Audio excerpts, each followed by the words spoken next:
రావే నల్ల పోషమ్మ నల్ల పోషమ్మో నల్ల నాగుల నడుము చుట్టినవమ్మ తల్లి పోషమ్మో జరిపోతుల జడలు గట్టినవమ్మ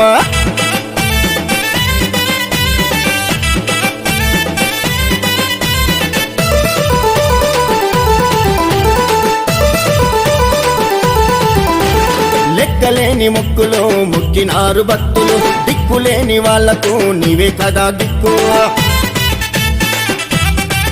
అమ్మ కట్టినారు ముడుపులో నీకు మేలు కొలుపులు కొట్టినారు కొబ్బరికాయలు తీర్చినావు కోర్కెలు రిక్కి అన్న పూజలు మరవబోడు సేవలు నిత్యం నీ నామాన్ని తలుచుకునే దాసుడు మల్లెపల్లి రిక్కి అన్న జోరుదారు చూడవే ఏటాయనలేని నీకు సంబరాలు చేస్తాడే డబ్బుల దరువుల్ల సప్పుడే ఓ పోషమ్మ